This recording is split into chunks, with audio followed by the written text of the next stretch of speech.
I'm Dr. Lisa with Private Practice Made Easy, your turn to lead. And in this video, I'm going to talk about kind of a boring subject, which is policies. Nope, I'm going to make this exciting because setting up your private practice is exciting. But one of the most overlooked steps is creating clear policies.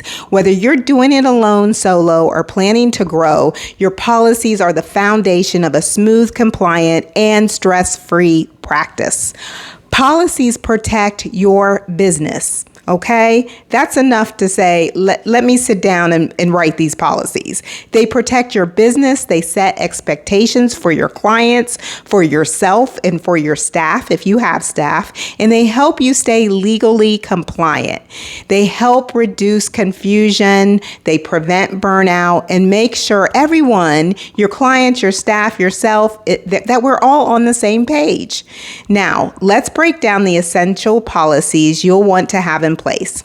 Number 1, cancellation and no-show policies. Oh my gosh, in mental health especially, we struggle with no-shows. And so you have to have a policy to define your required notice period. I recommend that you do 24 or 48 hours. And whether late cancellations are charged or not is up to you. I suggest that you put at least $25 in place as a late cancellation fee. Be specific about your fees and expectations. Now, I'm going to tell you, I told you I was going to be transparent. And when I started, I didn't do cancellation fees. I then started to implement cancellation fees. And I would say to the patient, oh, it's your first time. I'm going to let it go. And then it would happen again. So if I had to do it all over again, and this is what I institute now, I would start out with a very clear cancellation, no-show policy, and I would charge, even if it's $5, but I recommend that you make it at least $25. And be specific about the fees and expectations when your patients sign up. So when they are signing their informed consents and private practice policy forms, you want that no-show cancellation policy in there, okay? The next thing is payment and billing policy. Outline accepted payment methods, co-pays, when payments are dues, and what happens when a card is declined or unpaid balances. I cannot tell you when I first began how many times I would have a patient and see a patient and then their card would decline. And then sometimes I would not see them again. Okay. It happens. But in order for you to really capitalize on your time, you want to take the co-pays out before they're seen. Okay, do it before they're seen. So whether it's $10, $50, $150 copay, do it before they're seen. Okay, so outline your payment methods, your copays, when payments are due, and what happens when something is unpaid. Okay.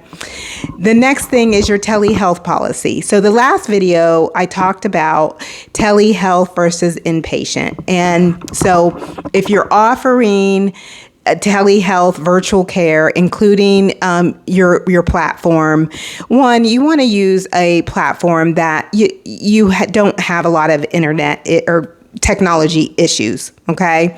Now you're going to have internet issues sometimes. It just happens, especially if you're meeting with patients in rural areas. But, include a good platform, emergency procedures. So your first time that you're meeting with a patient, you should know who their emergency contact is. So, if something happens while you're on a telehealth visit with them, you have a name and number to call. So, telehealth policies are important. So platform, emergency procedures, and lastly, expectations for privacy on both sides. All right. Why is that so important? Number one, you can't see the whole room when you're on a screen with telehealth. So it's kind of like the honor system that, no one else is in the room. Of course, as a professional, you're not going to have anybody in the room. And if you're working from home, you want to make sure that you have a secure area. You don't want anyone walking in. What I do is I put a note on the door and I lock the door. So no one's coming in that room when I'm with a patient. All right. Next policy is confidentiality and communication. So clarify how you're going to communicate. Are you going to communicate via text, email? And a lot of times I will use their portal. So now a lot of the EMR systems have patient portals. Very nice. And the portals will actually send them a text as well. So they get it through the portal and through text. Very nice and convenient. So you want to know what information you can share with others and in what way, how you're going to communicate. Next policy is social media and boundaries policies. So explain your approach to friend requests, DMs, and professional boundaries online. So you cannot have your staff doing anything on social media when it comes to patients. Okay, that can ruin your whole business and patient confidentiality. So you want to outline a social media and boundaries policy, especially for your staff. All right. Next policy is going to be your records and documentation. Let clients know how they can access their records, how long they're stored, and how you protect your privacy. That is really important. When I help clients with the whole setting up the EMR, one of the things we look at is we talk to the EMR delegate.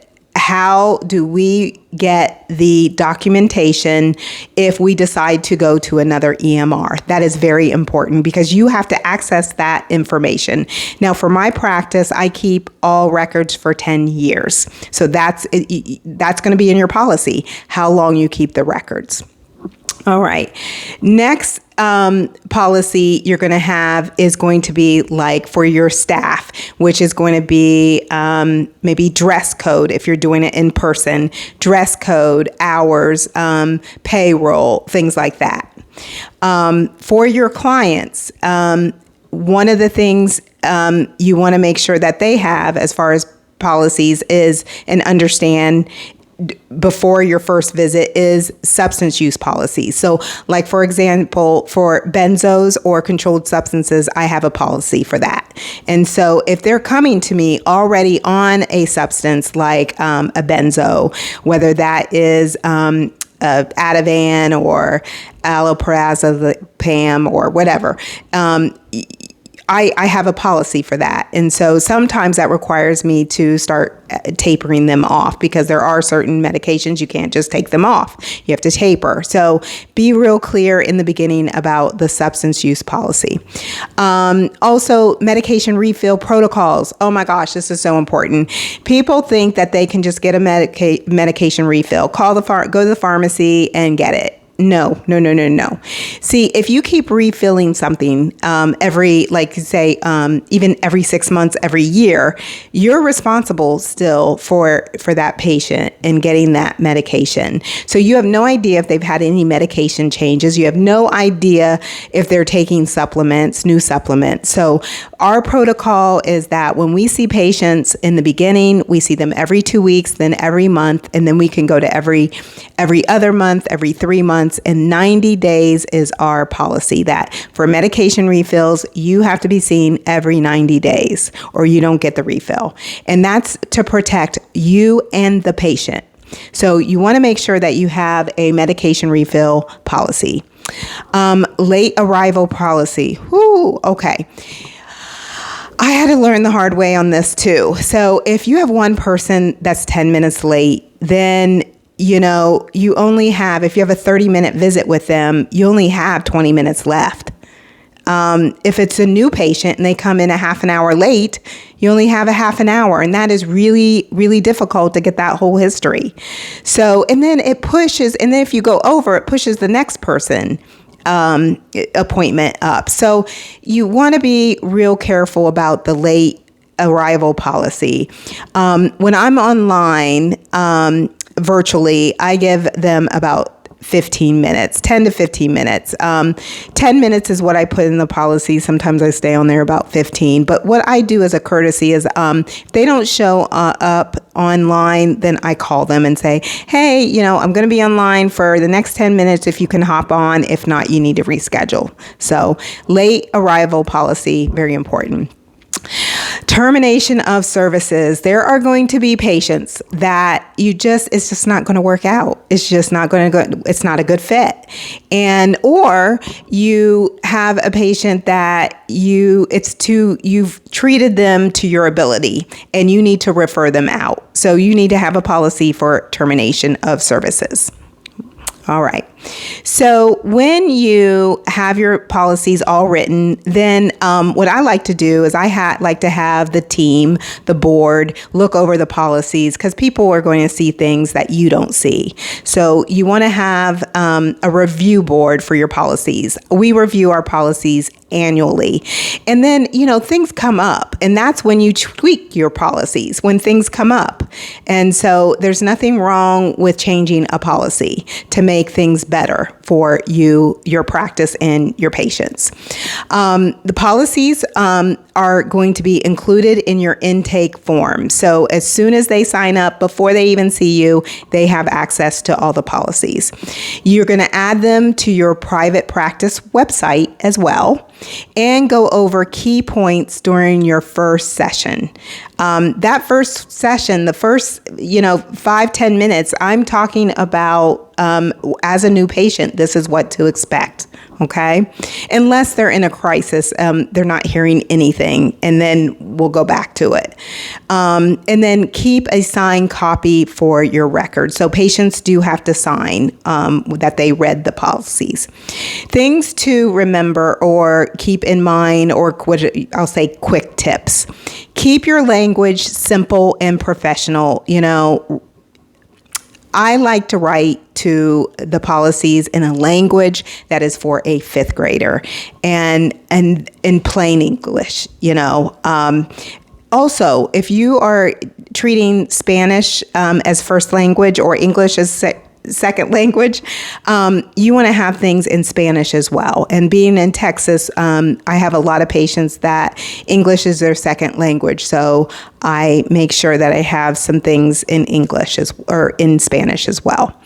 But keep the language simple and very professional. Don't use any slang or anything like that.